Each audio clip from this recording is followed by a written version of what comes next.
J'ai acheté parce que j'avais peur. On va me dire plutôt, attends, Audrey, c'est plutôt l'immobilier qui fait peur. Et c'est-à-dire que quand on fait le cumul et le calcul de tout ce qu'ils ont versé en loyer, la maison a été remboursée 3 fois.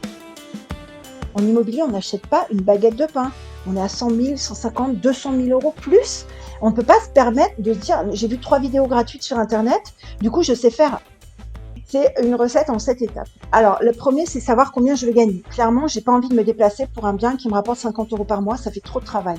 La recherche du bien, les notaires, tout ça. Et c'est pas intéressant. Je préfère être en haut du panier. C'est-à-dire que le pas cher coûte très cher, mais à tout niveau. Réfléchissez à cette phrase. Et donc, recréer cette vie sociale dans la colocation. C'est un principe de colocation, c'est de vivre une expérience. Hello et bienvenue à toi dans le podcast La Bonne Fortune, l'émission qui te donne les clés pour prendre en main tes finances personnelles.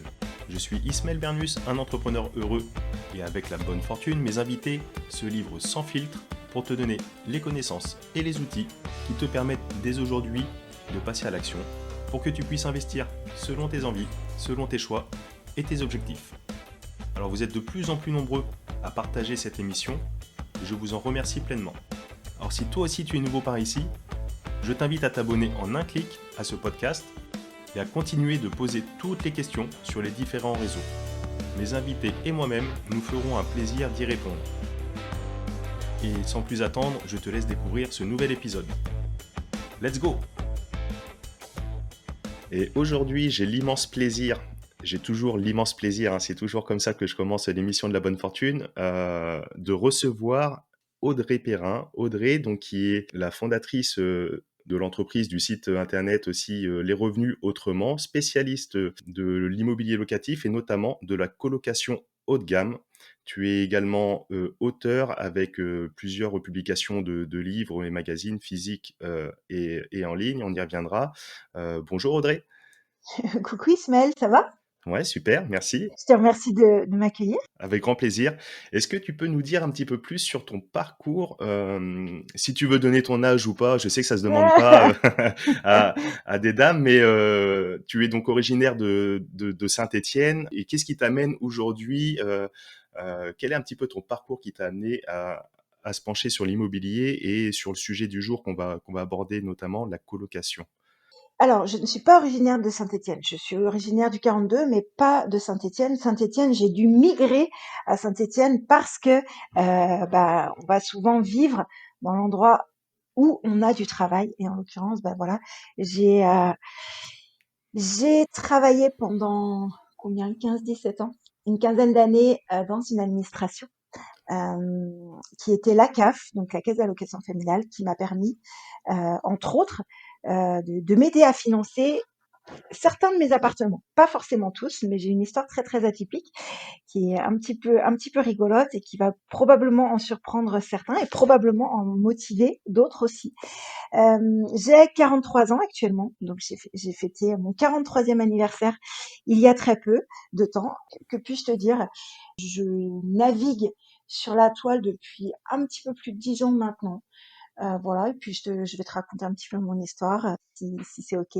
Ouais, super, oui, parce que en effet, comme je le disais, donc tu as ce site internet, mais tu as également donc une présence en ligne forte avec également donc la chaîne YouTube du même nom, Les Revenus Autrement. Du coup, tu es sur la toile en qualité de formatrice et de coach sur l'accompagnement donc de l'investissement immobilier, notamment au travers les colocations. Oui. Donc tu as forcément toi-même investi de façon massive entre guillemets sur l'immobilier. Euh, d'où t'es venue cette passion, cette attirance pour le domaine de l'investissement immobilier locatif? Passion, c'est peut-être un bien grand mot. Disons que, alors c'est un petit peu particulier. J'ai acheté notamment mon premier appartement tout simplement parce que j'avais peur. Et tout comme le reste de l'immobilier que j'ai acheté parce que j'avais peur. On va me dire plutôt, attends, Audrey, c'est plutôt l'immobilier qui fait peur. Non, non, non, non, non, non. En fait, pourquoi? Parce que mes parents, j'ai utilisé quelque part, j'ai envie d'employer ce mot utiliser.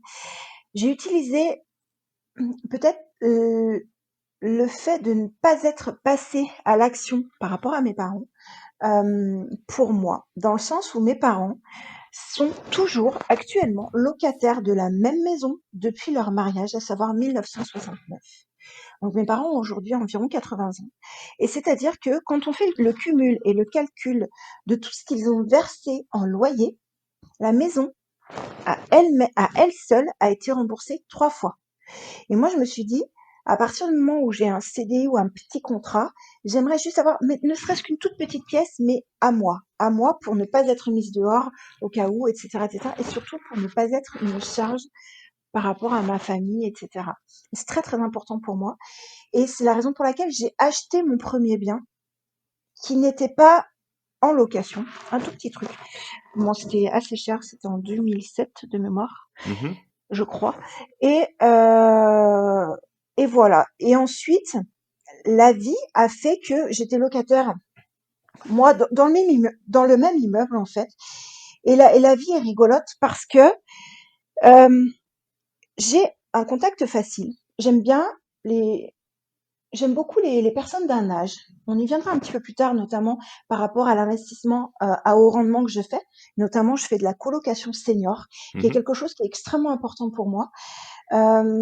Et du coup, j'avais une petite mamie qui était ma voisine d'à côté, qui elle avait du temps. Elle était un petit peu, si je puis me permettre, la taulière du petit immeuble. Donc, il y avait 4 appartements par palier sur 2 paliers plus un rez-de-chaussée.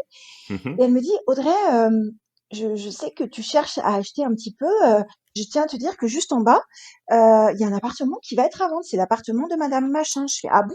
Je fais, elle me dit, oui, elle est partie en retraite et tout. Je fais, ben, moi, vu que je travaillais, son fils venait y travailler, faire les travaux pendant que je travaillais, donc je ne voyais absolument pas que cet appartement était en travaux. Et Mademoiselle Berthet, elle m'a dit, va vite le voir et tout, parce qu'il va le mettre en agence lundi. Nous étions vendredi. Je suis rentrée, j'avais un petit peu fait ma simulation enfin, ma capacité d'emprunt avant. Je m'étais dit, oh là là, avec 1 100 euros, qu'est-ce que je peux acheter? Ça craint et tout. Bon, bref, peu importe. Et je suis allée le voir. Écoutez, il me plaît. Je suis descendue juste d'un étage. Je fais, bah, écoutez, il me plaît, je vous l'achète. Il me fait, je lui dis, c'est combien? Il me fait 55 000. Je fais, d'accord. Moi, j'avais le droit à 70 000 euros d'emprunt et je suis toujours très, très, très prudente et je me suis dit, bah, 55 000, c'est parfait. Ok, de là, il y a deux choses qu'on voit. Donc, ce premier rapport où tu as envie de te mettre à l'abri en voyant notamment la situation de tes parents, toujours locataires, Ouais. euh, des années après. Donc, cette première envie donc, de venir avoir ton petit bout de chez toi. Et après, donc, sur le côté de passage à l'action, le fait d'être proche des gens qui vivent, et notamment cette dame dans cet immeuble, qui était un petit peu comme une concierge entre guillemets, même si elle n'avait pas de rôle attribué C'est officiel, ça. mais voilà, c'était la doyenne de l'immeuble qui connaissait par cœur et qui, avec ta curiosité, t'a permis d'avoir ce petit filon pour l'acquisition de ce premier bien. Et c'est comme ça que tu as mis le pied à l'étrier. Ouais, super, super intéressant. Comme quoi, la curiosité, c'est toujours, toujours intéressant dès lors qu'on est respectueux et agréable et avenant avec des personnes comme la dame que tu évoques. Ça peut forcément payer ses fruits. Super, super inspirant.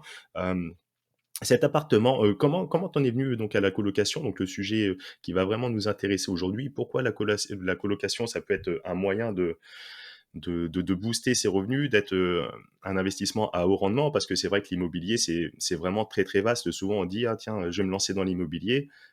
Cependant, on l'a pu le voir, et puis on le voit ici au travers l'émission de La Bonne Fortune. On a reçu différentes personnes. On peut voir que l'immobilier, on peut faire de l'immobilier avec de la location classique, la location courte durée, en meublé, la location commerciale également. On ne sait pas forcément que le résidentiel. On peut également investir au travers les plateformes de crowdfunding. On l'a vu notamment avec Quentin Romé de Homunity dans l'épisode précédent également.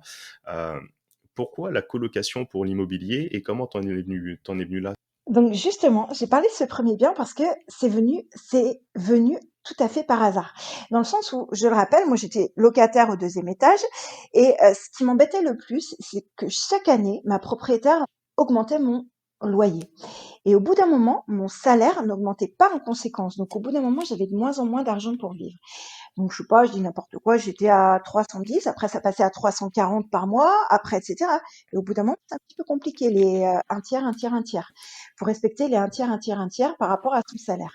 Et je me suis dit que si j'achetais un bien, eh bien, au moins, je pouvais choisir ma mensualité et peu importe la durée. Donc je me suis dit: «OK, donc je vais mettre un bien, peu importe, à 200 et quelques euros. Donc il va me rester à peu près une centaine d'euros pour faire un petit peu une équivalence de loyer et c'est OK, je m'en sors, je vois à peu près».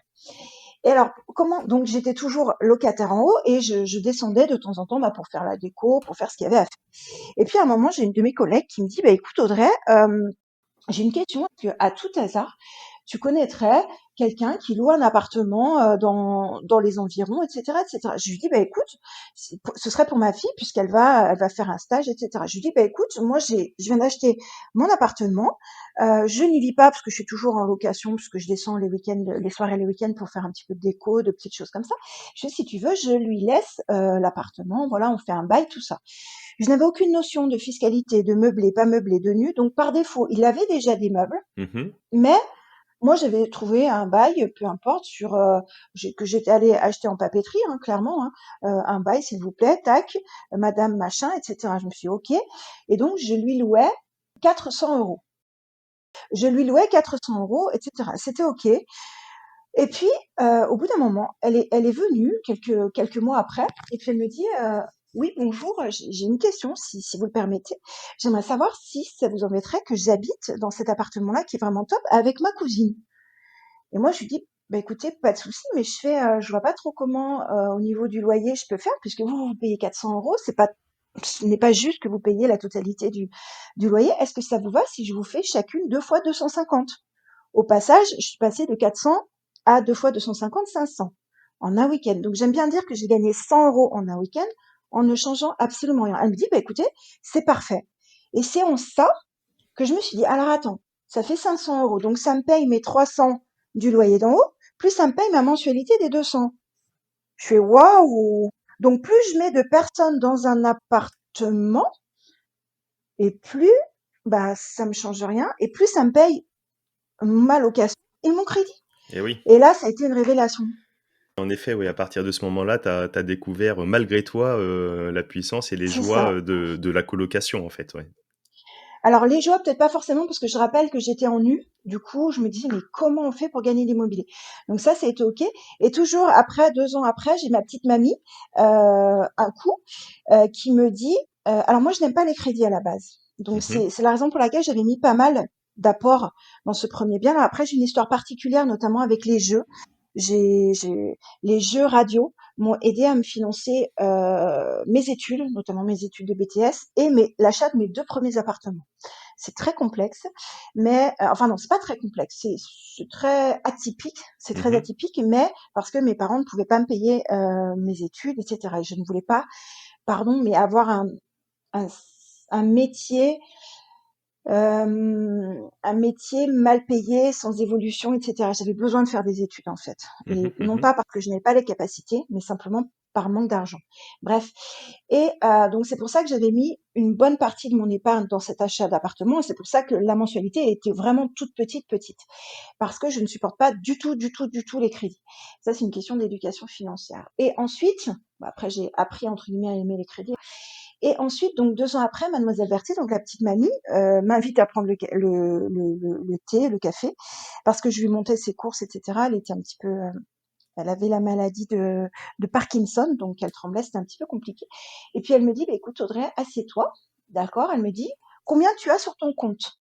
Je lui dis, comment ça? Elle me dit, combien d'épargne as-tu? Bah, je lui dis, bah, écoutez, j'ai 21 000 euros, Mhm. ok? Et elle me dit, et qu'est-ce que tu penses de cet appartement-là dans lequel je suis? Je dis, bah écoutez, il est très bien pour vous. C'est un appartement, voilà, enfin, je fais, bah il est très bien pour vous, il est assez vieux, enfin voilà, vous l'avez depuis une quarantaine d'années, etc. Et voilà, elle me dit, bah écoute, je te le vends. Je fais, mais je veux pas l'acheter en fait. Elle me dit, je te le vends, mais la condition, c'est que je reste dedans encore pendant 5 ans, et après je vais partir en maison de retraite par rapport à la dégénérescence de ma maladie. Et tu ne me demandes pas de loyer, c'est un petit peu comme une vente à terme. Elle me Mhm. dit, mais pour 21 000 euros, tout ça. Donc, je retourne chez moi, j'en parle à mes parents qui m'ont dit pour une fois, vas-y fonce. Je dis, oui, mais après, moi, je suis à sec, je n'ai plus rien. Donc après, j'ai prié, j'ai fait pas mal d'économies. Et après, je suis revenue, je fais, écoutez, c'est, merci. Je fais, mais ce sera 21 000 euros avec les frais de notaire, parce que je peux pas du tout. Elle me dit, d'accord. Donc ça revenait à 18 000 euros. Donc là, j'ai été propriétaire d'un appartement, techniquement pour 21 000 euros. Du coup, le notaire m'avait appelé, le notaire m'avait appelé plusieurs fois pour savoir s'il y avait, enfin, si c'était vraiment un vrai prix, etc. En me disant, mais écoutez, c'est bizarre. Oui, vu que c'était décorrélé, s'il y avait pas un dessous de table ou quelque chose qui cloche, ouais, bien sûr, C'est ça. il a dû se demander. Mais ouais, donc avec cette mamie, donc elle t'a fait découvrir le premier appartement et elle t'a entre guillemets mis sur un plateau ou offert ou en quelque Oui, sorte ce deuxième le logement. deuxième. Voilà. Oui, alors par contre, du coup, j'étais à sec, je devais payer effectivement toutes les charges et c'est ce qui m'a permis, bah, il a fallu quand même que je me remonte quand même en Mhm. termes d'épargne et tout, pour pouvoir par la suite investir. Puisque là, j'avais acheté, mais je n'avais pas investi. Je me suis dit, mais comment font les gens pour gagner de l'argent? Je fais, d'accord, j'ai 2 appartements, ok, il y en a un où je n'ai pas de loyer, mais peu importe. Je fais, comment font-ils? Puisqu'on est hyper fiscalisé, etc. Et c'est là où je me suis formée. Et c'est là où j'ai rencontré mon premier papa riche en fait par rapport à Père riche Père pauvre, c'est Olivier Seban. Mhm. Et là j'ai eu des révélations. J'ai eu des révélations. J'ai compris comment fonctionnait l'immobilier et surtout la fiscalité associée. Et là après j'ai investi et là c'est parti en colocation. J'ai acheté mon troisième bien, mon quatrième bien, etc., etc. Et là c'est bon, c'était parti. Parti mon kiki sans payer d'impôts. Super, Voilà. super, super. Bah écoute, superbe introduction qui voit bien ce processus ou comment tu as tout doucement planté cette graine de l'amour de l'immobilier locatif. Comment t'en es venu là? Bah écoute, je pense que tu peux remercier cette mamie qui t'a mis le pied à Ah oui, l'étrier en quelque sorte oui. et c'est bien. Il y a beaucoup de gens qui vont penser que certaines personnes ont dans leur parcours de la chance.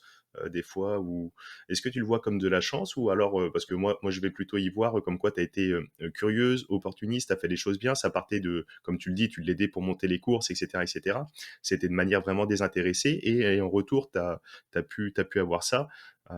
Est-ce que c'est de la chance ou est-ce que c'est un peu du travail? Alors, ma maman m'a dit que j'ai toujours eu de la chance, mais moi je pense que la chance, on sourit à la chance pour qu'elle nous sourie.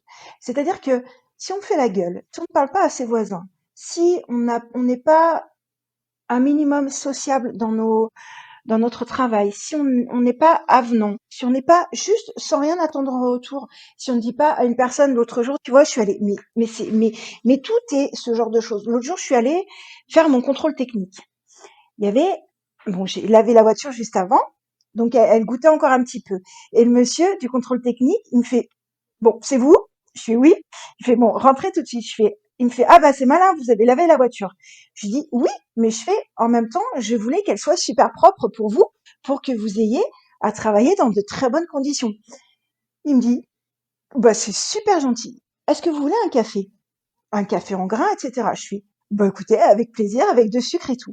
J'ai été la seule personne à qui il a offert un café, en une dizaine de personnes qui est passée enfin, dans l'estanco, voilà, au moment du passage pour l'entretien de la voiture. J'ai été la seule personne.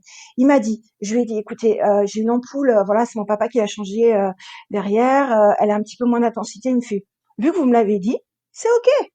Il me dit, alors après, il me dit, est-ce que vous voulez me revoir dans 2 mois ou dans 2 ans? Je fais, ben, plutôt dans 2 ans. Il me fait, bon, alors du coup, je ne vous mets pas votre essuie-glace arrière en truc grave, mais vous le En- changerez. Mm, Si t'es gentil avec les gens, en plus j'avais eu un tarif spécial. Si t'es gentil avec les gens sont gentils avec toi. Je dis, bah, écoutez, c'est super, j'espère que c'est pas trop dur pour vous et tout. C'est du commerce en fait. ouais, bien sûr, et on va le voir. J'imagine que tu mets tout ça en application, même dans le cadre des colocations, et ça fait partie pleinement de la Mais stratégie. bien sûr, mais bien sûr, quand tu penses à la personne en face, Mm, quand tu mm. penses à son bien-être pour qu'elle soit le mieux possible, quand tu mets une prise USB dans les toilettes, quand tu veux que ce soit le mieux pour eux, mais il n'y a pas, enfin, point, il y a pas de question de concurrence, vois-tu, puisque c'est le mieux pour eux. Je te rejoins pleinement Et là-dessus. oui, Hem et donc après, pourquoi, donc la colocation? Qu'est-ce qui t'a amené à faire la colocation? Pourquoi tu invites, non pas que tu incites, mais tu invites les personnes voulant se lancer dans l'immobilier locatif résidentiel à passer par la colocation. Quels sont les avantages? Quels sont les méthodes, les critères? Est-ce que tu peux nous dire un petit peu plus? Ça serait quoi les avantages? Moi, j'y vois comme ça le fait de soit augmenter un petit peu les revenus d'une façon générale. J'y vois le fait de sécuriser un petit peu les sources de revenus et lorsqu'on a, je sais pas moi, un appartement avec un seul loyer, si la personne ne paye pas, on a zéro. Si on a un appartement avec 3 ou 4 chambres, donc 3 ou 4 loyers, si une personne ne paye pas, ça représente que un tiers ou un quart en fonction. Donc là, on est un petit peu en sécurité là-dessus aussi. J'y vois ça comme avantage particulier. Est-ce que il y a quoi d'autre comme avantage concret à passer par la colocation?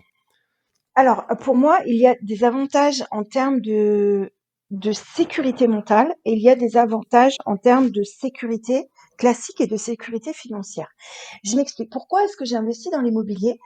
Au fond, vraiment, c'était parce que je suis une grande peureuse et j'ai un vrai besoin de sécurité. Donc moi, je travaillais à la CAF, donc c'est une administration, et mon frère travaille aux impôts. Donc c'est pour dire dans quoi on a été baigné par rapport aux besoins de sécurité de nos parents. Et en l'occurrence, moi, je me suis rendu compte qu'à la CAF, je ne pouvais plus évoluer en termes de salaire, j'entends. C'est-à-dire que quand tu deviens assez pro dans ton domaine, bah, du coup, on ne va pas te faire évoluer parce qu'on va être obligé de te tuiler, on va être obligé de te former et tu vas avoir une période d'adaptation. Donc, ça va être compliqué. Alors que quand tu maîtrises quelque chose, bah voilà, c'est facile et tu ne perds pas de temps. Et moi, du coup, j'ai posé la question, j'ai dit pourquoi est-ce que je ne peux pas évoluer? J'avais postulé à plein de trucs. On m'a dit, bah Audrey, t'es super douée dans ton truc. On ne va pas prendre quelqu'un qui est doué dans son truc et le mettre sur un autre poste, tout ça. Je dis, mais bah, c'est dégoûtant. Ça veut dire que moi, je peux pas évoluer en termes de salaire. Et je me suis mis en mode, ah ouais. Parce que Olivier Seban avait un jour fait intervenir une de ses filles sur scène et sa fille lui avait dit, mais pourquoi est-ce que tu veux investir dans l'immobilier? Alors, c'est pas uniquement pour faire comme papa. Elle dit, bah, tout simplement, moi, j'ai fait plein d'études et je vais te payer 20% de moins qu'un gars. Et là, je me suis pris une claque. Je me suis dit, parce que je suis une femme, parce que je suis née de sexe féminin, je vais te payer moins qu'un monsieur. Ou peut-être que lui va être payé plus que moi.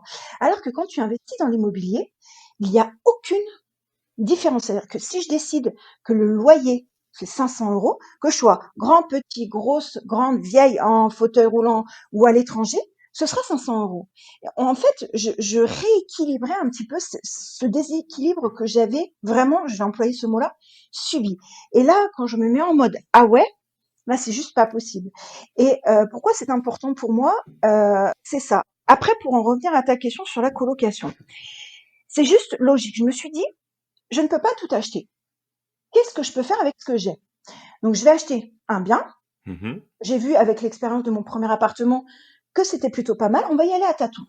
Donc, si j'achète un bien, je suis extrêmement peureuse dans les calculs. Il faut jamais que je sois au taquet. Il faut toujours que j'ai une marge de sécurité, tout ça. Je me suis dit, OK, je vais te prendre un exemple. Tu, tu trouves un bien qui est bien, parce que après, moi, je le rénove toujours parce que j'aime bien y mettre ma patte et Mhm. me l'approprier. Admettons qu'il y ait 3 chambres. OK, que tu loues 500 euros chacune des chambres. Donc on est sur 3 fois 500, on est sur 1500. Si ta mensualité de crédit, bien sûr qu'il faut la prendre sur la période la plus longue possible, tu t'arranges pour qu'elle soit de 500. Donc tu as, dans mon exemple, Pierre qui te paye tes premiers 500, qui techniquement te rembourse ta mensualité de crédit.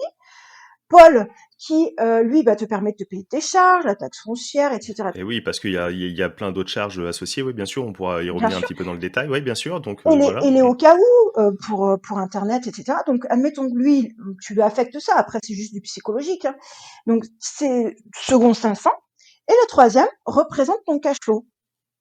Et là, tu te dis, donc vu que Jacques, pardon, lui représente ses 500 euros. Waouh, j'ai 500 euros, je paye pas d'impôt. 500 euros, c'était, je te rappelle, au tout départ, je gagnais 1100 euros. 500 euros, c'est la moitié de mon revenu. Je paye pas d'impôt, alors que sur 1100 euros, je paye un petit peu d'impôt. Mhm, Oh, mhm. et là, on n'est pas à 8 heures par jour de travail. Je me suis dit, tiens, qu'est-ce que c'est que ça? Je me suis dit, mais c'est absolument génial. Et avec ces 500 euros-là, alors il y a la pondération, mais c'est juste pour l'exemple. Bien Eh sûr, bien, oui.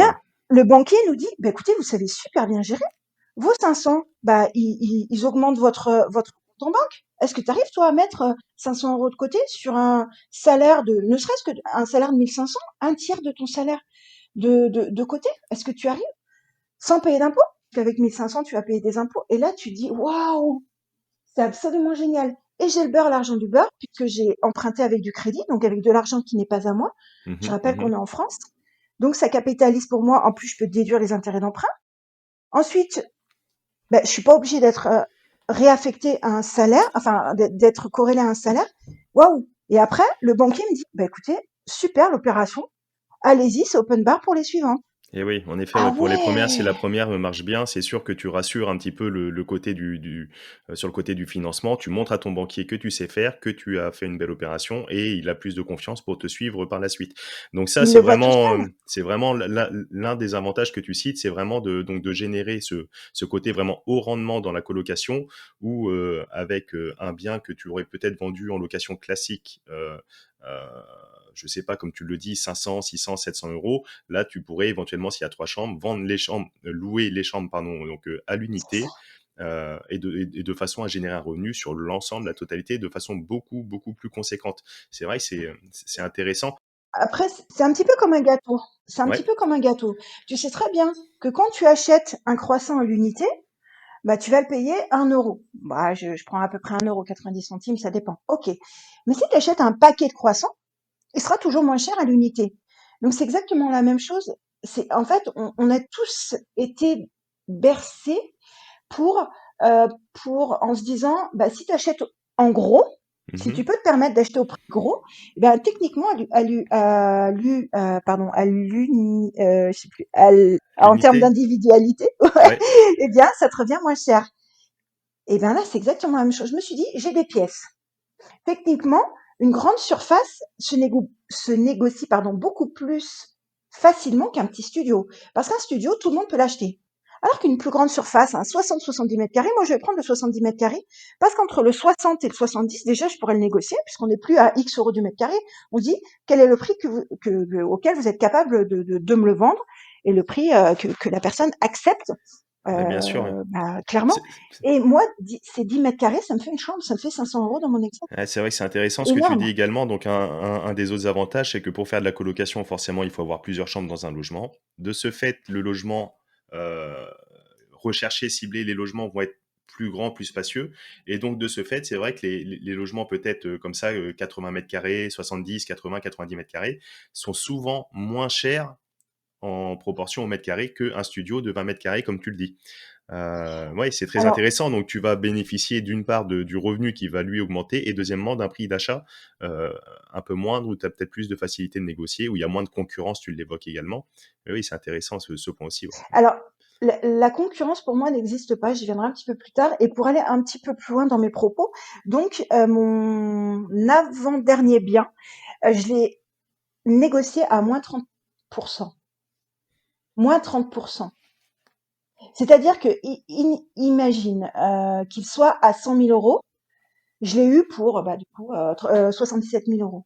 Donc, c'est-à-dire que les 30 et quelques pourcents que tu ne mets pas dans ce bien-là, bah, m'ont permis en l'occurrence d'acheter un autre bien. Point. Et d'aller beaucoup plus vite. C'est-à-dire que aujourd'hui, à l'heure actuelle et à l'ère actuelle, c'est suicidaire de ne mettre qu'une seule personne, sauf si on fait du haut rendement, dans un bien. Il faut penser à la multilocation. La multilocation, c'est soit pour moi de la colocation, soit du type Airbnb, de la location courte durée. Parce que tu le fais très très bien. Tu réfléchis à la nuitée. Tu dis au bout de 10 nuitées, je suis rentable sur mon crédit, etc. Bien sûr que ça demande du travail. La colocation, ça ne m'en demande pas slash moins. J'ai aussi des locations courte durée, mais c'est le mix de tout ça et c'est surtout l'accumulation de tous ces types de locations qui me permettent d'avoir une rentabilité slash une épargne importante qui permet bah, justement au banquier de me dire bonjour madame, même si vous n'avez plus de CDI, je vous prête encore. Ouais, bien sûr, bien Vois-tu? sûr. C'est vrai que la diversification, c'est un des maîtres mots, en tout cas, de cette émission. Et c'est vrai qu'on le voit déjà au travers les différents types d'investissements, même hors immobilier, on voit la bourse, le crowdfunding, Bien les sûr, crypto-monnaies, euh, bientôt les énergies renouvelables, etc., etc. On va avoir plein de types d'investissements, mais même au sein de l'immobilier, un des points clés, peut-être pour réussir, pour durer, pour grossir, c'est également de se diversifier sur les différents types euh, de location. Et là, donc sur le sujet d'aujourd'hui, donc la colocation, donc là, on a vu quelques avantages. Est-ce que quand même il y a forcément quelques inconvénients. Moi, je vois par exemple le côté de peut-être la gestion à l'image de la location de studio. Il y a peut-être un turnover un peu plus important ou pas. Euh, Est-ce que ça s'adresse à qui on cible quelle personne et quels sont est-ce que tu peux avant de voir qui c'est qu'on cible voir un ou deux inconvénients comparés de la location on va dire classique par exemple. Alors, je vais parler d'un avantage qui est très, très, très, très, très important, notamment pour le banquier, parce que je sais qu'il y a pas mal de personnes qui sont peut-être un petit peu just, qui se disent, ben moi, je n'ai pas 150 millions d'euros d'apport, peu importe, moi, j'ai investi sans apport. Mon dernier bien a été financé à 130%. C'est-à-dire que la banque m'a, enfin, littéralement m'a prêté pour payer le bien, les travaux, l'ameublement aussi, et je me fais du cash flow dessus, donc de la marge, et je ne paye pas d'impôt. Point. Le, le fait de venir avec un business plan, puisque c'est une entreprise, toi et moi, on est très très d'accord là-dessus, c'est-à-dire que chacun de mes biens est une entreprise. Donc, les locataires ne sont pas de simples locataires, ce ne sont pas entre guillemets des manants, ce sont des personnes qui vont me donner à manger et qui vont me faire manger. Je vide mes colocations aujourd'hui, d'accord? Donc, techniquement, je les chouchoute en faisant aussi la part des choses, mais oui, il y a des turnovers. Et lorsqu'on va voir le banquier, on lui dit, écoutez, monsieur le banquier, je voudrais, madame la banquière, peu importe, je veux que vous m'aidiez, que vous me prêtiez pour tel bien.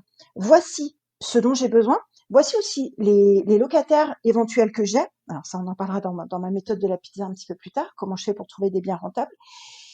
Clairement, les travaux s'étendent. J'ai fait estimer. Le prix des loyers s'étend, etc., etc.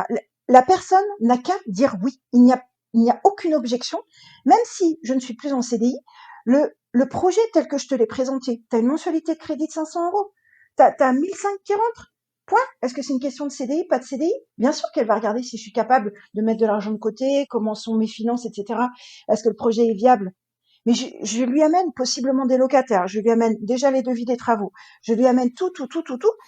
Voilà, et là, les banquiers, souvent, bah, sont d'ailleurs inscrits à ma newsletter, me disent, waouh, c'est génial. Ouais, bah oui, bah voilà. Par contre, il y a ça. Bah oui, bah non, c'est pas vraiment. Quelles sont vos conditions pour que vous me prêtiez? Après, on est sur de la négociation. Si vous avez besoin que j'achète, je sais pas, une assurance vie, bah dites-le moi. Bien sûr, ouais, ça c'est pour le côté du financement. Oui, tu as tout à fait raison. Et le banquier, lui, va être dans le contrôle du risque. C'est son boulot. C'est ça, Il y a que ça qui l'intéresse. Donc, bien sûr, du risque de la banque. bien sûr, après étude des conditions, voilà, de la personne qui veut investir, il va regarder Bien également le sûr. projet. C'est là où il faut travailler également à proposer, présenter un projet correct, etc. Et bon, après, voilà, c'est vraiment sur la partie financement. Super intéressant. À qui tu t'adresses quand tu fais des colocations? Tu t'adresses colocation, souvent dans l'imaginaire, c'est étudiant ou est-ce que c'est que le public que tu cibles? On croit comprendre que non. Tu parlais tout à l'heure du public senior. Oui. À qui tu loues? Alors déjà, je vais répondre à ta question précédente sur les inconvénients. Les inconvénients et le temps de gestion. Alors personnellement, sur l'ensemble des colocations que j'ai, je dois mettre environ, quand tout va bien, une demi-heure par mois vers le 10-11 de chaque mois pour checker si tous les paiements ont été faits, si tous les virements sont partis au Internet, etc., etc. Ok, une demi-heure. Après, bien sûr que je passe ce que j'appelle les check-in, check-out, les entrées, les sorties, etc. Ok, les visites, tout ça. Euh, Ensuite, à qui je m'adresse? Alors, vu que je gère seule, je ne peux pas me permettre, j'ai une, comment dirais-je, une charge mentale limitée. Je ne peux pas me permettre, si j'avais, je sais pas moi, 10 colocations dans une ville, et si je louais ces 10 colocations à la même cible, à savoir, par exemple, les étudiants, c'est-à-dire que je serais en panique du mois de juin jusqu'au 31 août, quasiment.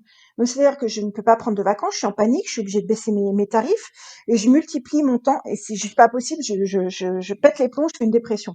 Alors que si je loue des appartements à des cibles et des publics différents, mes appartements sont agencés de manière différente, pardon, et aussi il est beaucoup plus facile de remplacer une personne qui est partie dans une colocation de 3, 4, peu importe, plutôt que d'avoir à remplir une grosse colocation ou une colocation de 3 personnes, par Et oui, exemple, en même temps. bien sûr, ouais. C'est ouais, très intéressant ce que tu dis. Et là, on le voit en ce moment avec et moi-même qui pratique un petit peu la colocation avec les étudiants, avec la crise du Covid, etc. L'ensemble des universités qui sont fermées, il y a énormément d'étudiants qui étaient partis s'exiler de chez papa-maman pour venir donc travailler dans toutes les villes étudiantes.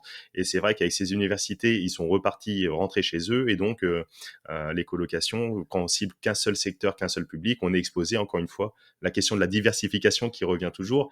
Voilà. Mais bon, pour la personne qui nous écoute, peut-être qui va vouloir se lancer sur son premier bien ou sur son premier bien en colocation, il va pas pouvoir peut-être tout de suite faire 2, 3, 4, 5 biens avec 5 publics différents. Donc, à qui on peut s'adresser? Donc, ça peut être les colocations étudiantes. Est-ce qu'il faut mixer ou est-ce qu'il faut cibler un public? Comment tu t'y prends? Quels conseils tu pourrais donner? Je vais donner mon secret, je l'appelle vraiment la recette de la pizza. C'est quelque chose qui me permet d'avoir 20% de rendement en plus et d'avoir des chambres pleines alors que mes concurrents de palier ont des chambres vides. Pourquoi? C'est une recette en 7 étapes. Alors, le premier, c'est savoir combien je vais gagner. Clairement, j'ai pas envie de me déplacer pour un bien qui me rapporte 50 euros par mois. Ça fait trop de travail. La recherche du bien, les notaires, tout ça. Et c'est pas intéressant. Donc, moi, c'est au moins 500 euros que je gagne. Entre, 400, 500 euros de cash flow net, net, net. Donc, c'est-à-dire après avoir tout payé. OK. 500 euros, ça vaut le coup, entre guillemets, que je me déplace. Et attends, je l'optimise. Il n'est pas comme ça à 500 euros. C'est-à-dire que je ne trouve pas comme ça.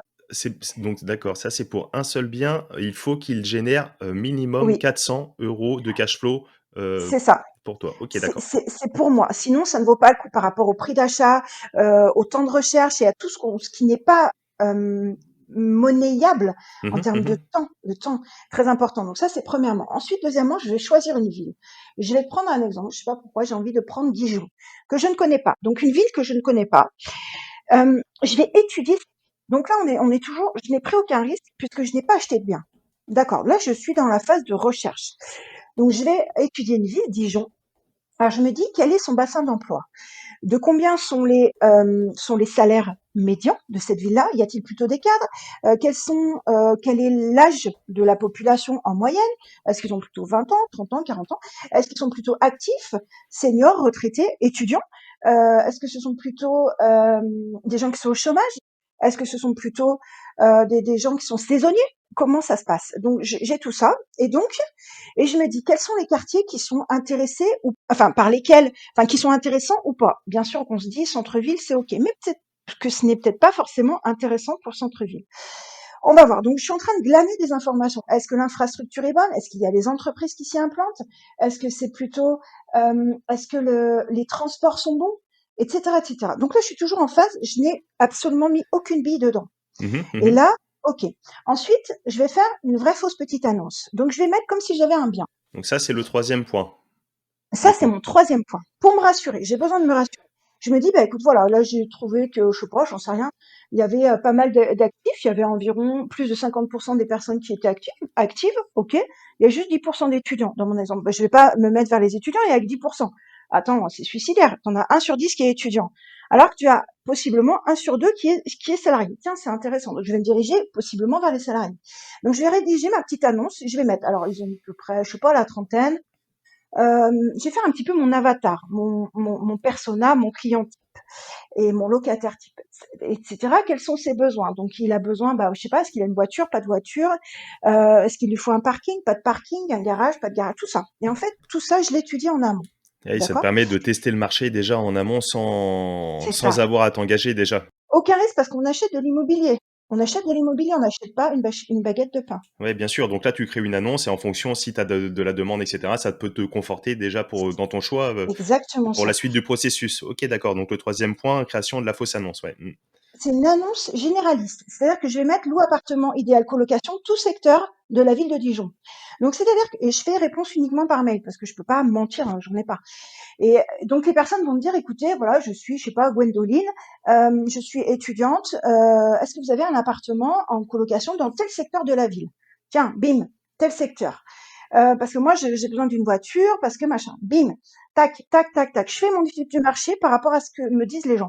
Et si moi j'avais envie d'aller en centre-ville, mais que les gens me disent tous qu'ils veulent aller dans le secteur de la gare, ben, je vais pas aller en centre-ville. Il y a personne. J'ai pas possiblement des locataires qui y sont intéressés parce que c'est difficile de se garer, parce que tout ça. Je fais, ah, tiens. Donc, forcément, si j'ai pendant une semaine 50 réponses de personnes qui veulent habiter dans le secteur de la gare et que moi je pensais être en centre-ville et que je n'ai que 2 réponses, je vais occulter ce quartier-là et je vais me concentrer vers la gare. Je vais remettre une fausse petite annonce, je vais pour me conforter en disant loue appartement secteur de la gare, G3 machin machin, et j'ai regardé bien sûr, j'ai fait la moyenne des colocations de la ville, c'est-à-dire que j'ai pris la moyenne des 10 prix les plus hauts en colocation et des prix les plus bas. Si on est à 500 € la chambre au plus haut et à 300 € au plus bas, je sais qu'à 400 je vais louer. Eh oui. Et donc je les mets à 400. Et à l'inverse, je fais mon prix maximum d'achat d'appartement. Alors que si je loue 3 chambres à 400, si je le fais à l'inverse, je me dis peut-être que il faudrait que j'achète un bien qui coûte 70 000 € par exemple. Parce que si je suis à 80 000, je suis plus rentable du tout. Donc je me dis 70 000, ça va être ma marge de négociation. Je vais rechercher 70, 75 000. Je me dis qu'est-ce qui se passe avec 3 chambres ou pas, ou négociable, etc. Et ça va être aussi dans ma phase de négociation. Lorsque je vais visiter un bien, par exemple, qui est à 80 000, je vais comprendre l'historique du bien, etc., etc. Je vais comprendre aussi la situation de la personne. Pourquoi est-ce que vous vendez? Et je fais, dans ma proposition, je vais lui dire, écoutez, je suis désolée, moi je vous propose 65, 66, 69 000 €, parce qu'au-delà de 70 000, je ne suis plus rentable. Mon objectif, c'est de louer en colocation et je ne suis pas rentable. Il y a un vrai pourquoi derrière. C'est pas je négocie parce que j'ai envie de négocier. C'est soit ça, soit tant pis. Comme ça, je n'ai pas de oh là là, je suis dégoûtée, j'ai un bien qui m'est passé sous le nez. C'est pas ça en fait. C'est je suis là pour gagner de l'argent. Après, bon, je m'occupe des différés, etc., etc. Mais au moins, c'est ok. Et donc, lorsque j'ai tous mes critères, là, je mandate 1, 2, 3 agents immobiliers dans le secteur de la gare, dans mon exemple, qui vont, je vais leur dire, je recherche 70 mètres carrés, avec 3 chambres, avec ça, avec un parking. C'est la 4e étape. Après, il y aura l'étape de négociation. Donc ça, la 4e étape, donc c'est la recherche avec les agents. Là, tu passes en recherche active. C'est ça. Directement, je leur donne mon cahier des charges. Je leur dis, je veux ça, ça, ça. S'ils n'avaient pas ça, j'ai pas besoin d'en visiter 50 000, j'ai pas besoin de perdre mon temps. Je veux qu'ils m'appellent pour 1, 2, 3 biens maximum. Je m'en fiche. Je veux pas tout acheter. Je veux que ça rentre pile poil dans les critères de ce que recherchent les gens. Bien sûr, si ce sont des salariés, c'est juste logique de connaître sa cible avant. Si ce sont des salariés, je peux acheter au 12e sans ascenseur. Mais si ce sont des seniors, je peux pas faire ça. Et si ce sont des étudiants, je vais pas uniquement leur mettre une place dans une chambre de 9 mètres carrés. Là, si ce sont des salariés, ils ont des besoins particuliers. Donc, ce qui me permet d'anticiper aussi l'ameublement, ce qui me permet d'anticiper le parking, ce qui me permet d'anticiper les commerces, ce qui me permet d'anticiper une vie d'un salarié. Et du coup, les surfaces des chambres aussi. Donc, tout est marqué sur mon cahier des charges, sur ma liste de courses que je confie à l'agent immobilier, aux agents immobiliers. Et oui, oui, oui, en effet, oui. Ensuite, je vais voir, je refais dans ma deuxième petite annonce, j'ai eu des gens qui m'ont contacté. Ah bah super, l'appartement vers la gare, tout ça. Ça, je l'ai imprimé. Ce qui va me permettre d'enrichir mon business plan. Lorsque je vais aller voir, du coup, le banquier, en lui disant, écoutez, monsieur le banquier, j'ai un appartement à 70 000 € dans mon exemple. J'ai ça, j'ai des locataires en place à 400 €. C'est ok, moi je me prends toujours une marge parce que je vais louer plus à 500, mais je mets 400. Les travaux, je les ai fait chiffrer, c'est ça. Donc les travaux, c'est le 6e en fait, d'accord. Le travaux, c'est le 6e puisque le 5e, c'est la recherche, le fait de le confier aux agents immobiliers.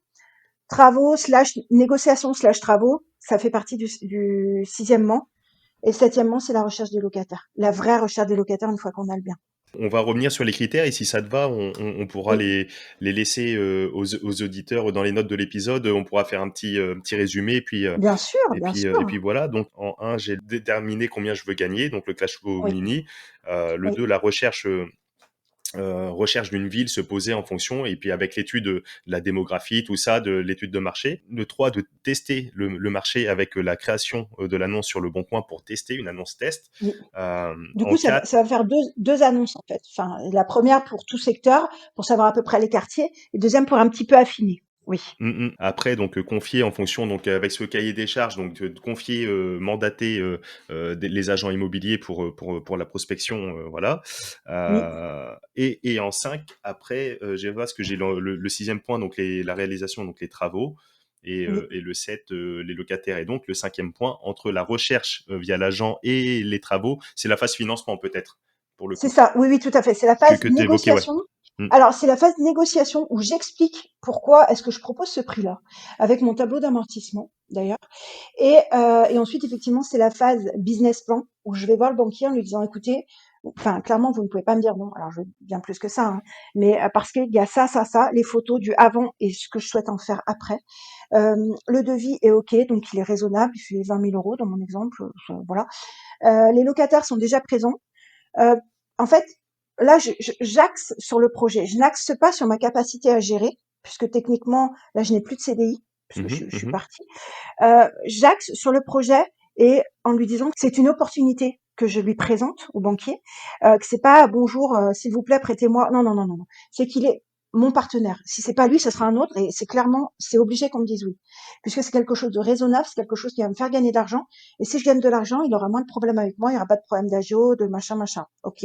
Et ça, c'est très, très important pour moi puisque je veux ne pas le prendre pour un idiot, je veux qu'il devienne mon partenaire. Et Oui, bien donc, je lui sûr. fais cette fleur avant de la faire aux autres. Bien Et sûr ça, et c'est différent dans la démarche. on voit en ce moment en plus que les financements, se resserrent un petit peu pour tout ce qui est, l'investissement locatif et donc il faut montrer, «patte blanche» entre guillemets et Oui, ça fait partie forcément donc de monter un dossier comme tu le décris, oui. et avec tout ce travail réalisé en amont là avec tous tes points de ta recette, pizza qui est bien appétissante ma foi, heu, c'est vrai que ça permet de voilà, de mettre plus de chances de son côté pour les financements.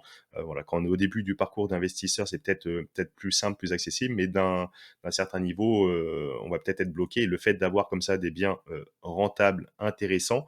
Donc voilà, toi, on voit que tu es focus sur donc les revenus que ça va te dégager, donc le cash flow. Est-ce que tu Ouais. vises une rentabilité certaine, tu y associes, enfin, c'est forcément corrélé. Un bien rentable va générer du cash flow, un bien pas rentable, tu n'en auras pas. Mais est-ce que tu vises ça? Parce que c'est vrai que l'investissement immobilier, comme l'investissement dans les actions, on voit d'une part, il y a l'investissement patrimonial de valeur, de prendre de la valeur du bien, de l'action, etc. Et après, tu as de l'autre côté l'investissement de rendement locatif, comme là tu évoques, avec un cash flow généré tous les mois en positif. Est-ce que tu fixes un rendement, une rentabilité minimum? Hem, je vais te surprendre, je ne sais pas ce que c'est qu'une rentabilité. Alors, je vais aller un petit peu plus loin dans mes explications. Hier, je discutais avec un de mes meilleurs amis qui, lui, avait enfin, on s'est un peu pris la tête hier. Lui, alors, fait partie des voilà de Green Bull, etc., etc. Peu importe.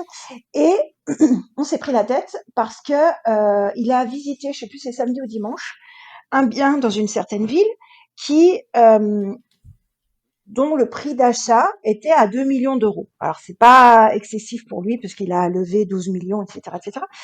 Et je lui dis, mais il me dit, ouais, la rentabilité, tout ça. Je fais, mais ça veut dire quoi la rentabilité? Je fais, si tu as 100% de 1 centime, je m'en fous.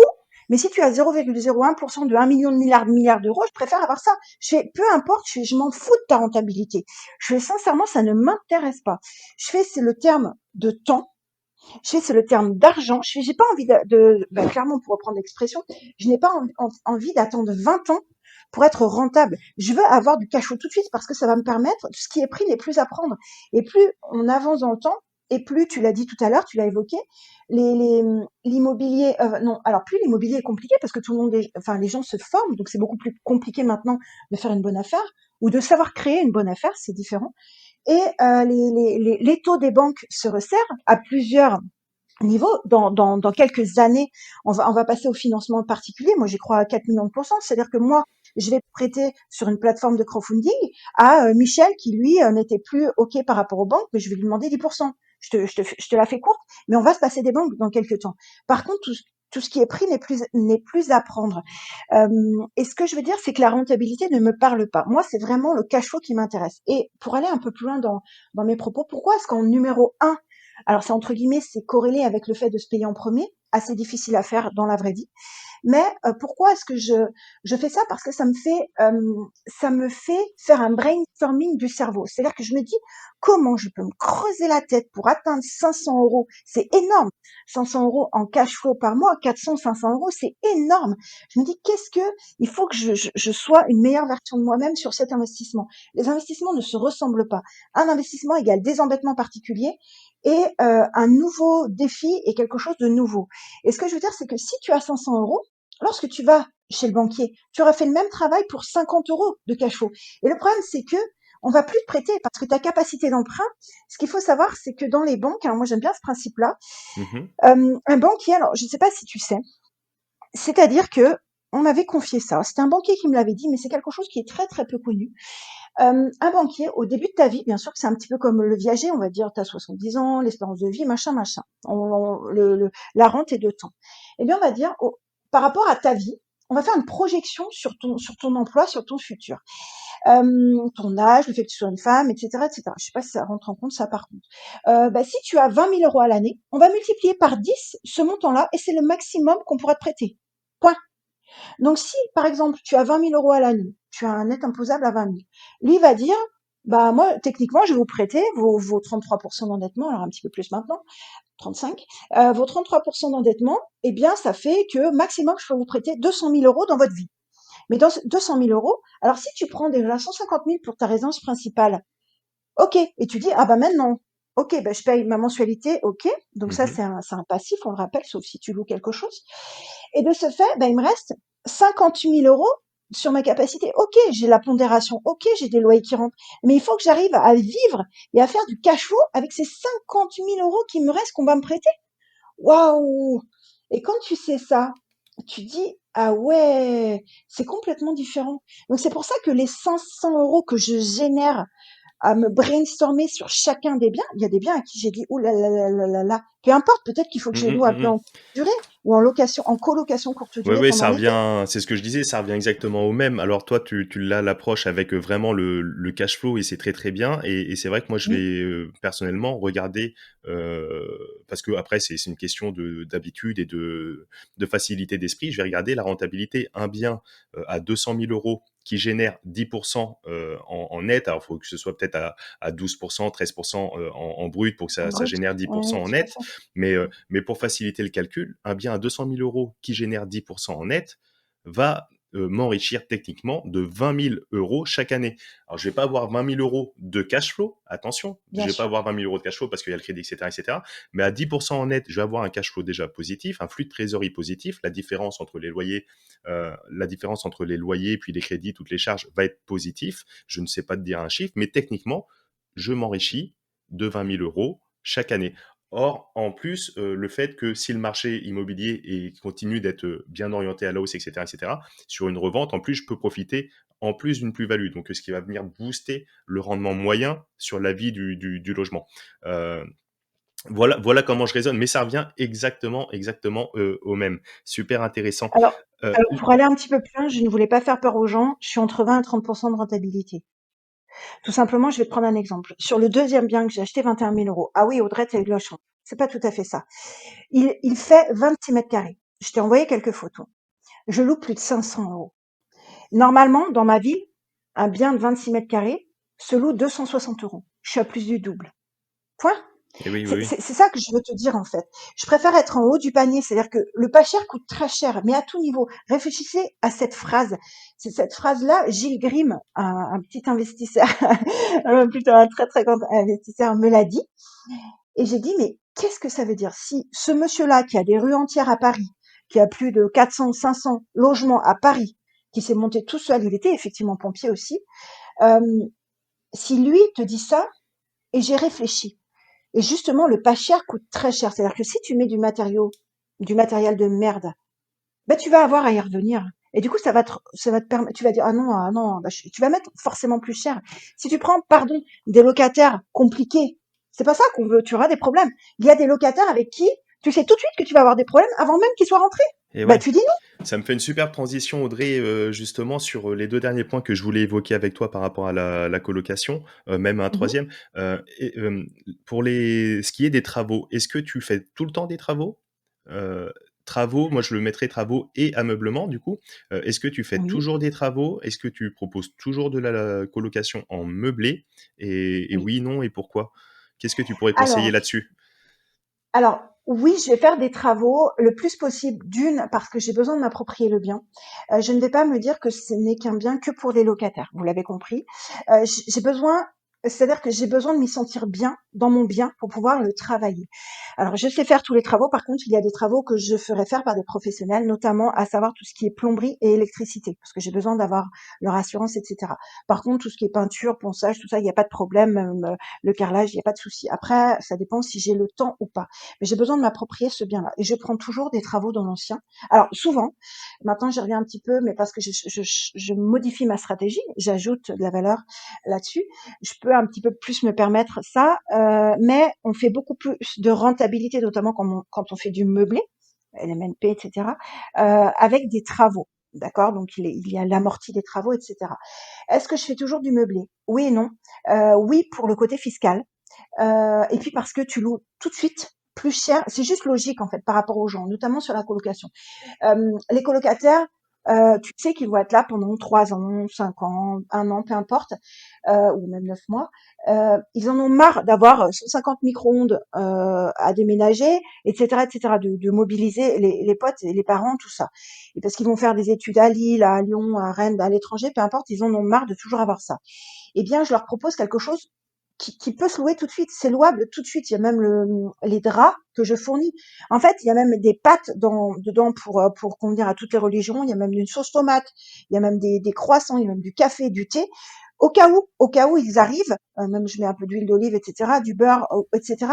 Au cas où ils arrivent un dimanche, que tout est fermé, ou un lundi férié, ils peuvent se faire à manger. Et là, c'est ce petit truc, en fait, qui fait le truc en plus.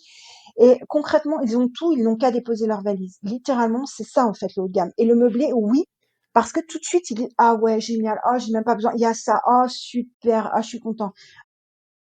On mettra les photos que tu m'as transmises dans les notes de l'épisode sur les logements. C'est vrai que c'est fantastique et le fait, comme tu dis, de donner de la valeur comme ça, de meubler et de fournir un logement, mais plus qu'un logement, c'est même un service au final à tes Oui, colocataires, ouais, ouais. clé en main.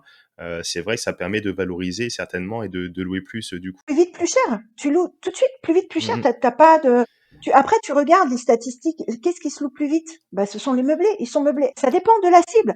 Ne fais pas un meublé au fin fond de la Creuse. Ça ne fonctionnera pas. Ou alors, il faut étudier la cible Mhm. parce que ça va peut-être plus être des familles, etc. C'est juste Qu'est-ce une qui question marche de bien cible. en travaux ou en mobilier? Un petit quelque chose, un petit tip, ce coup de cœur qui fonctionne entre guillemets à tous les coups?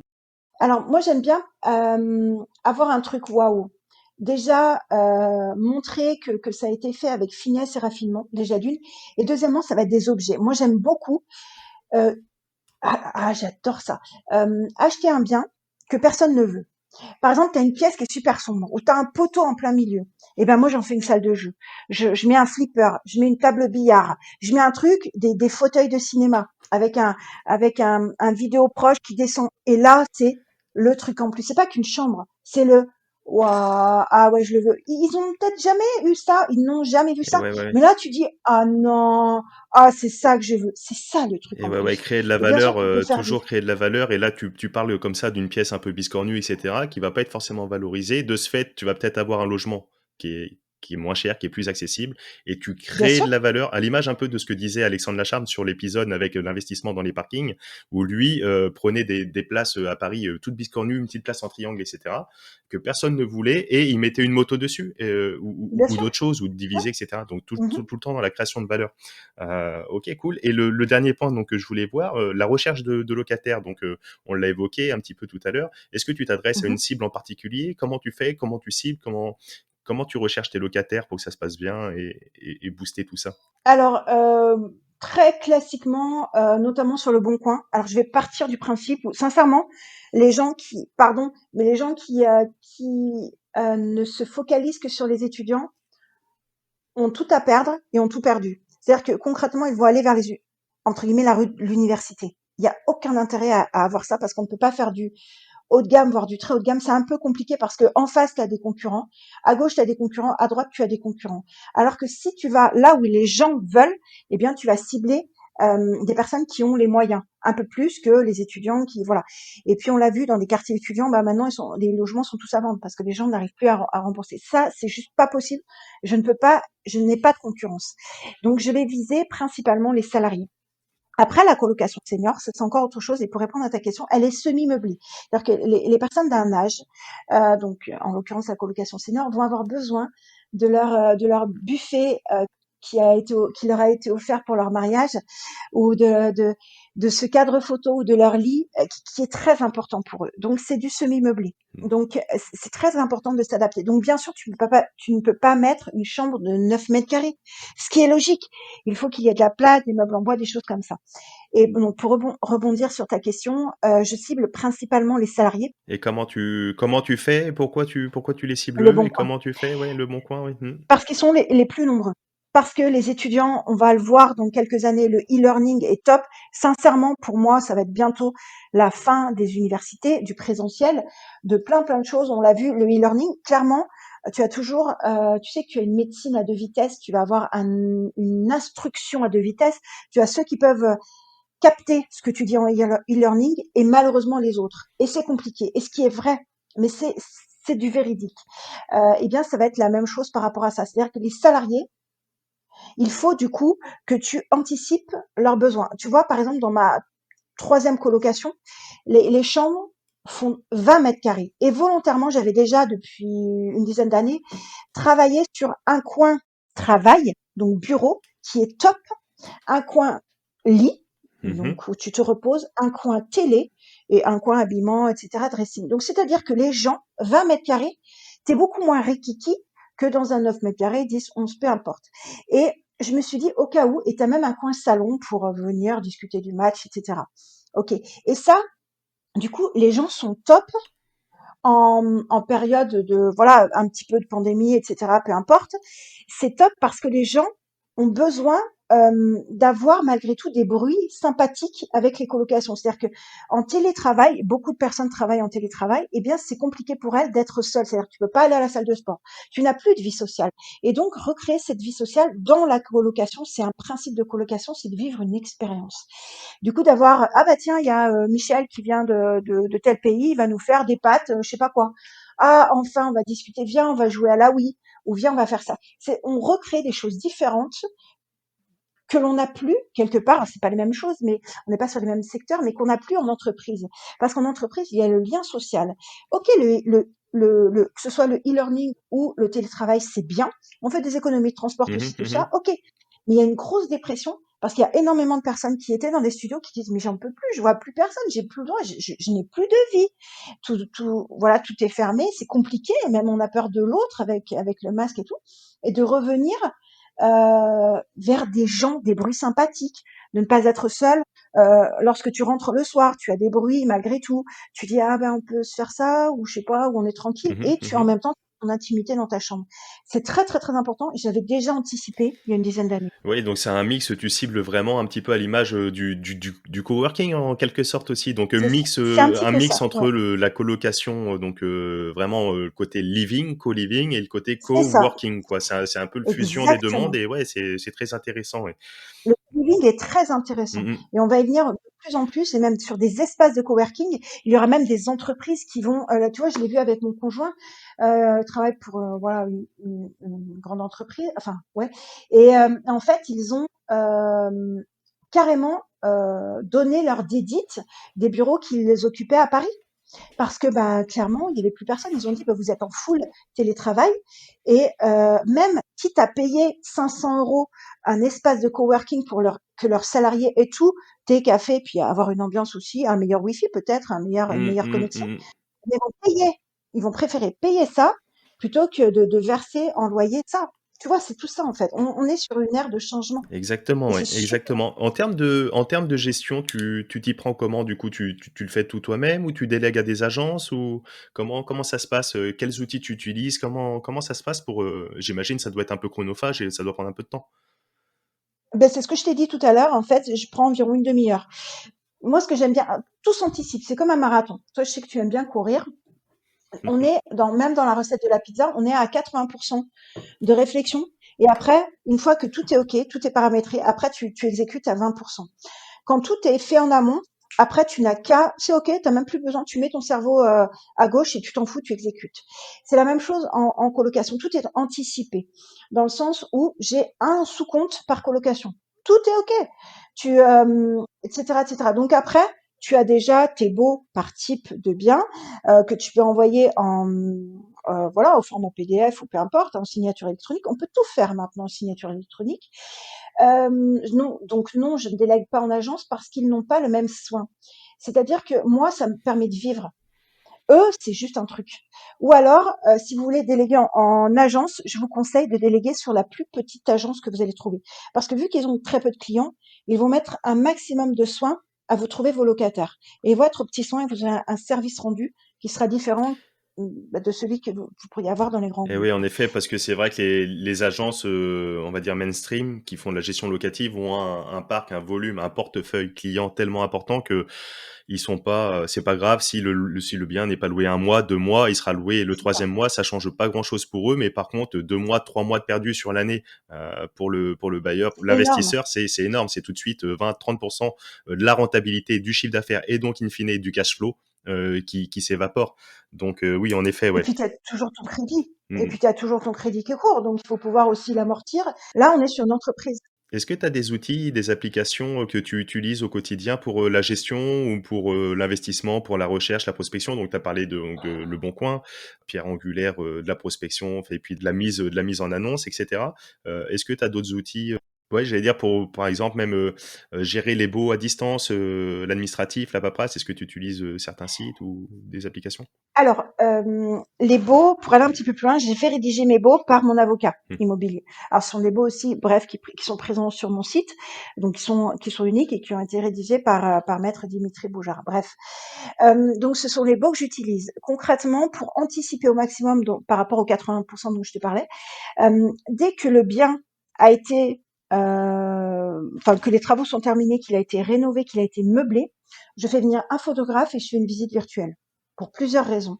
C'est-à-dire que la visite virtuelle, je l'ai tout le temps. Chambre 1, chambre 2, chambre 3, peu importe. C'est-à-dire que ça va me permettre de cibler et de toucher même des publics étrangers.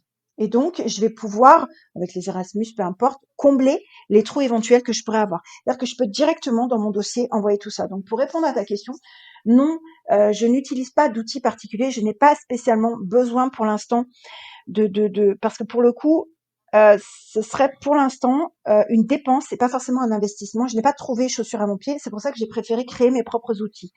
En l'occurrence, j'ai mon tableau de rentabilité qui me permet, bah voilà, de dire tout ça. Et autrement, ça roule. Alors, rappelle-toi que je travaillais à la CAF, donc j'ai anticipé déjà toutes les demandes éventuelles. Je sais exactement combien ils vont avoir en termes d'aide au logement, je sais exactement quels droits ils peuvent avoir, etc., en fonction de leur situation, ce qui est intéressant pour eux, parce que même parfois, mon objectif, c'est d'aider mes locataires. Il y a des personnes qui disent, ah mais est-ce qu'une chambre en colocation ouvre droit aux aides au logement? Alors, on va me dire aux APL, peu importe, aux aides au logement. Je vais dire, oui, et vous pourriez avoir entre ça et ça. Ah bon? Eh bien oui, ben faites la simulation, ça va, je sais un petit peu de quoi je parle. Et en l'occurrence, et là, les gens sont surpris. Donc, tu n'as jamais eu un propriétaire qui fait ça. Tu n'as jamais eu un propriétaire qui te donne une boîte de chocolat juste pour acheter la paix sociale. Alors, je ne mets pas, j'ai vu que toi, tu mettais par exemple du champagne, je ne mets pas d'alcool. Pour plusieurs raisons, parce que souvent on pense que la colocation c'est l'auberge espagnole. Ce n'est pas mon objectif. En effet, le champagne que tu as pu voir là, sur les différentes photos, etc., qu'on s'est échangé avant, c'est pour la courte durée et je le propose à la consommation en plus, mais c'est encore autre chose. Mais oui, oui, bien sûr, éviter Oui, de mais pousser, bien sûr, sur la colocation, de dire c'est la fiesta, c'est pas le public que tu cibles, c'est pas c'est ça. les étudiants fêtards. Cool, on a bien compris. Non. Est-ce que tu as des ressources littéraires ou autres pour l'investissement immobilier en règle générale, la colocation en particulier? Qu'est-ce que tu pourrais recommander? Je rappelle ici que bah, il y a forcément bon, tes ressources propres sur ton site internet, tes différents livres, tes différentes formations. On mettra tout dans les notes de l'épisode. Hein. Je rappelle qu'on mettra également bah, les photos que tu m'as envoyées qui sont vraiment, vraiment très très belles. Et puis on synthétisera la recette de la pizza parce que même si j'aime courir, j'aime bien manger également et les pizzas, ça Moi fait aussi. partie de ça. Est-ce que tu as des ressources en particulier sur l'investissement, sur la colocation ou autre? Alors, des ressources, non, parce que ça fait 15 ans, 20 ans que j'étais pionnière en colocation. Sincèrement, j'ai essuyé les plâtres et c'est une des raisons qui fait que les plus grands sont venus vers moi pour me hacker le cerveau, pour comprendre comment je fonctionnais. Donc, ce que je vous dis, c'est le fruit de plus de 15 ans d'expérience. Donc, c'est vraiment apprendre avec beaucoup de sérieux. J'aime beaucoup lire, j'aime beaucoup écouter des podcasts. D'ailleurs, un des derniers podcasts que tu as fait m'a complètement scotché. J'étais fascinée. C'était vraiment d'une très très grande qualité. J'ai adoré. Super, c'était lequel? Et ben c'était celui, tu sais, sur le budget. Ouais, Bah le dernier, ouais, hein, ouais, clairement que tu as fait. ouais, ouais. Il était fascinant. Je me rappelle plus de son prénom. Avec Delphine, ouais, ouais, ouais. Sur le minimalisme, avec la gestion du budget, etc. On a passé un super moment également, ouais. C'était fascinant. Elle était juste absolument géniale. Enfin, vraiment, ça m'a vraiment énormément inspirée. En termes de livres, bah du coup, je savais que tu allais un petit peu me poser cette question-là. Je pense que bien sûr qu'il y a les miens spécifiques colocation, mais c'est surtout un mindset, c'est un état d'esprit. Un appartement va vous dire quand vous rentrez comment il veut être exploité. Ça dépend bien sûr de la ville. Dans les villes dans lesquelles vous souhaitez investir. Pour moi, maintenant, je vais plus investir dans les banlieues des grandes villes. Pourquoi? Eh bien, parce que les gens, maintenant, se sont rendus compte qu'ils ne voulaient plus, entre guillemets, payer 150 millions d'euros pour un 9 mètres carrés. On le voit par rapport à la fuite des cadres à Paris. Maintenant, les gens veulent vivre bien. Il y a de plus en plus de monde dans le Pays Basque. Il y a de plus en plus, d'ailleurs, ça fait tout le monde dit, waouh, ce, j'ai pris une claque. Je ne veux plus travailler comme un forcené pendant encore 150 ans. J'ai juste envie de vivre, en fait. J'ai des revenus, mais plus de temps. Je veux vivre, je veux profiter de mes enfants, Mm, mm. je veux profiter du soleil quand il fait beau. Et ça, c'est la liberté de fou. Et en termes je vous invite vraiment, non pas uniquement à être sur le côté technique de comment on fait une bonne affaire, sur le côté de ce que vous voulez et de ce que vous êtes capable d'apporter aux gens. Donc, automatiser au maximum. Alors, automatiser, ça veut vouloir dire déléguer aussi. Moi, je délègue aussi certaines choses qui me paraissent pénibles. C'est insupportable. C'est tout ce qui est état des lieux d'entrée et de sortie, donc volontairement à des petites jeunes qui sont en micro-entreprise, ex-auto-entreprise. Donc je les paye pour 2 heures et c'est ok. Bien sûr qu'elles ont un cahier des charges très très très précis. Bien sûr que j'ai tout anticipé en amont. Tiens, je vais donner un tip, ce qui sera très important pour toi. Ouais, super. Euh, Par exemple, tu fais un état des lieux. Donc au départ, donc j'ai 3 colonnes. Donc tu as l'état des lieux. Je le fais en meublé, tu le sais bien. Donc j'ai mis 2 oreillers, 2 têtes d'oreiller, une housse de couette qui est très bien. J'ai pas pris le premier prix, hein, c'est pas un truc transparent, c'est un truc qui est top. Que j'aimerais avoir moi. Vraiment, j'ai acheté ce que j'aimerais avoir, sans que ce soit des poignées en or, mais vraiment vraiment avec beaucoup de qualité. Et en fait, il y a des colonnes. Donc il y a la première colonne. Bah techniquement, qu'est-ce qu'il y a? Bah j'ai 2 têtes d'oreiller de couleur machin, tout ci, tout ça. Première colonne, on coche. Ok. Et juste à côté, en fait, il y a des sommes. Et donc, je vais te prendre un exemple. Ensuite, une semaine après, lorsque le locataire me dit qu'il part, eh bien, je lui renvoie ce papier-là en remplissant la deuxième colonne. Une semaine avant qu'il parte. Et du coup, il va voir, attends, j'avais 2 têtes d'oreiller, j'ai bien coché, j'ai signé tout ça. Ah, ben mince, j'en ai plus qu'une, ou elle est tachée. Donc, la somme, elle est d'office prise ou non sur le dépôt de garantie, sur la caution. C'est-à-dire que c'est soit tu me remplaces à valeur équivalente, soit tu prends, si tu as une tête d'oreiller, moi j'en ai fourni 2. Je vois pas pourquoi je devrais subir ta négligence ou peu importe le fait que tu te sois trompé au niveau des couleurs et tout. Et le fait de fonctionner comme ça te permet d'anticiper donc l'état des lieux et de se rendre compte, de travailler en amont. C'est comme tu dis, c'est un échange permanent et de bon sens avec le locataire. Et ouais, ouais, le fait de lui Et de envoyer, bonne foi aussi. ouais, ouais, Et de bonne foi aussi, parce que ah non, c'est pas moi. Ouais, ouais, ouais, non, non, non, c'est pas tout à fait comme ça. Donc là, dans mon exemple de tête d'oreiller, je vous ai donné ça, il était nickel. Je vois pas pourquoi le locataire d'après aurait une moins bonne qualité, etc. C'est le respect pour la personne après. Et ensuite, lorsque ma petite jeune vient, eh bien, elle check. Elle va prendre des photos des plaintes, des matelas, etc., etc. Qu'on ne regarde pas, elle va ouvrir absolument tous les tiroirs. Un bon état des lieux, c'est 1 heure et demie. Donc moi, je la paye pour 2 heures, peu importe. Etc., etc. Et ensuite, c'est une personne intermédiaire. Donc, c'est pas la personne qui est là, oui, mais alors du coup, j'avais profité, j'ai fait une machine, enfin, tu vois, les trucs, voilà. Et là, elle va dire, bah, écoutez, là, vous saviez que c'était, bah, par exemple, 30 euros. Et volontairement, je mets un prix important parce que, pour que ce soit dissuasif. Parce que les gens, tu sais bien que souvent, ils disent, ah, vous me rendez ma caution, hein. Tu sais bien que la caution, c'est un truc super important.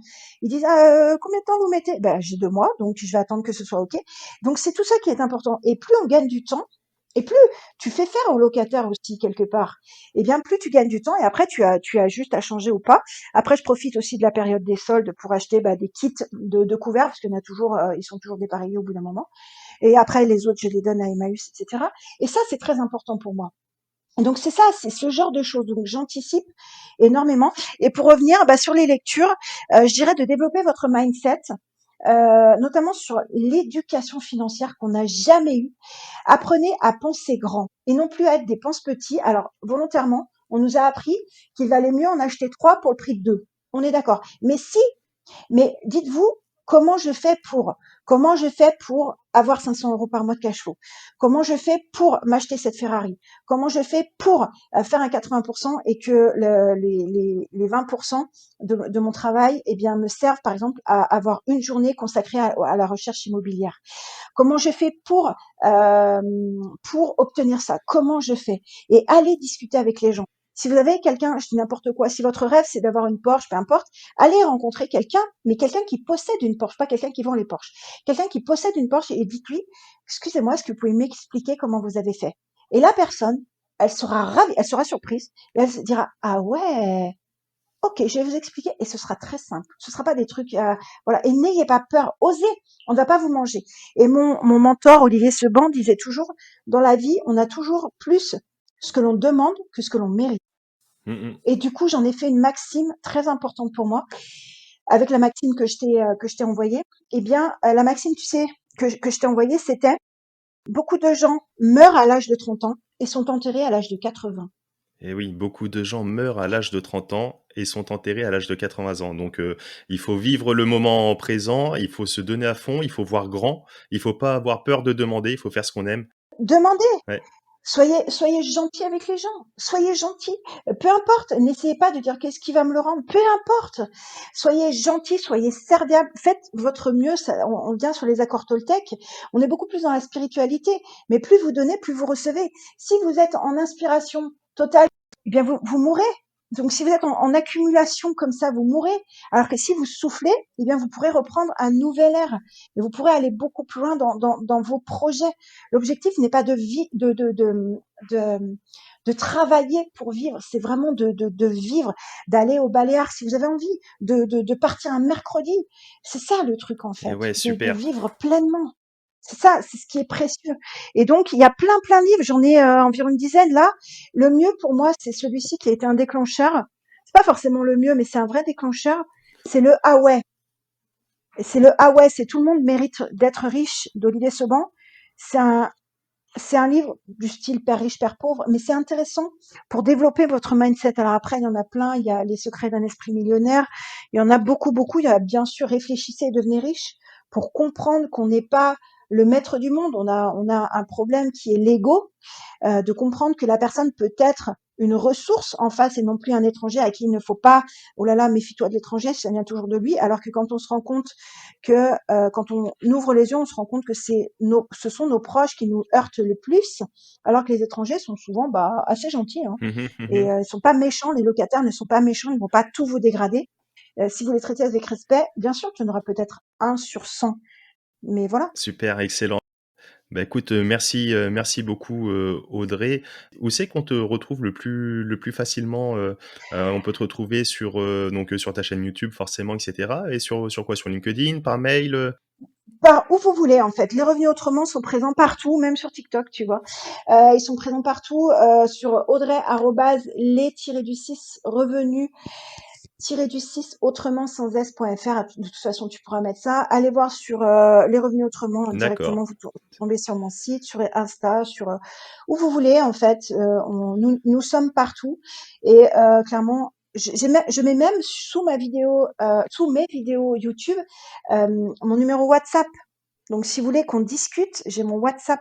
Donc, il n'y a pas de, n'ayez pas peur en fait. Vraiment, allez-y.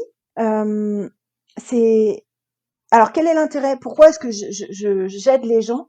Parce que moi je l'ai fait et parce que ça me fend le cœur de voir des erreurs, mais qui peuvent entraîner mais des problèmes énormes. En immobilier, on n'achète pas une baguette de pain. On est à 100 000, 150, 200 000 euros plus. On ne peut pas se permettre de se dire, j'ai vu 3 vidéos gratuites sur Internet, du coup, je sais faire. C'est suicidaire. Tout ce que je vous ai dit, vous êtes probablement dit, ah ouais, mais elle a raison. Oh, mais maintenant, vous le savez. Mm, Donc maintenant, vous allez étudier. Et souvent, les erreurs que font les gens, ils sont super forts en négociation, mais ils n'ont pas réfléchi à qui ils le louaient. Du coup, ils vont trouver des locataires par défaut.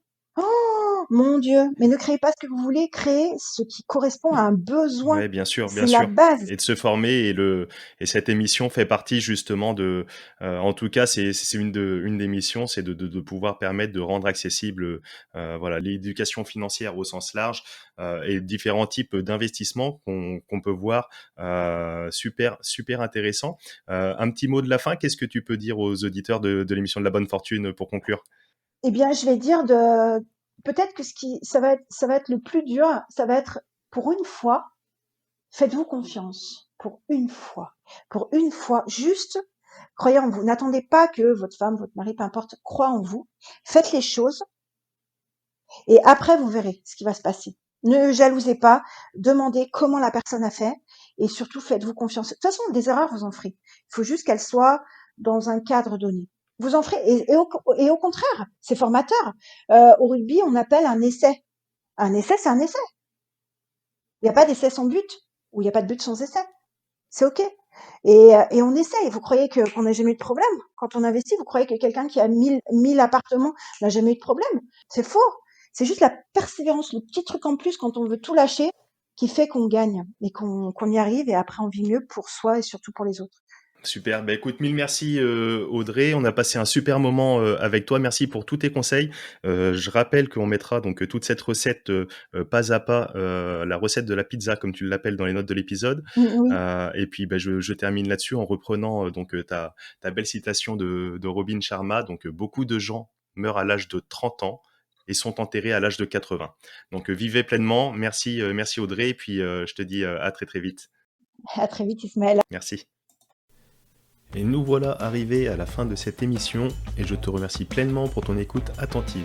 Si tu as écouté jusqu'ici, c'est que tu fais partie de la Dream Team de La Bonne Fortune. Vous êtes de plus en plus nombreux chaque semaine, alors encore merci du fond du cœur. Tu apprécies le podcast de La Bonne Fortune? Alors c'est très simple, il y a 2 belles façons de me le témoigner. La première est de prendre ces quelques secondes pour laisser un avis 5 étoiles sur la plateforme de ton choix et notamment Apple Podcast, car tu le sais, c'est ce qui aide pour le référencement de l'émission. Et la deuxième, c'est de partager celle-ci à tes proches autour de toi, car on connaît tous 1 ou 2 personnes qui sont intéressées par ces sujets, qui aident à améliorer nos finances personnelles et donnent du sens à notre épargne. Alors ne le garde plus pour toi et partage l'émission au plus grand nombre afin qu'on fasse ensemble de ce podcast une référence de l'éducation financière et de l'investissement. Et si tu veux aller plus loin, tu peux également suivre La Bonne Fortune sur Instagram et retrouver mon profil Ismaël Bernus sur LinkedIn. Et comme on le sait, la distance entre les rêves et la réalité s'appelle l'action. Je te retrouve très très vite pour un nouvel épisode de La Bonne Fortune. Ciao.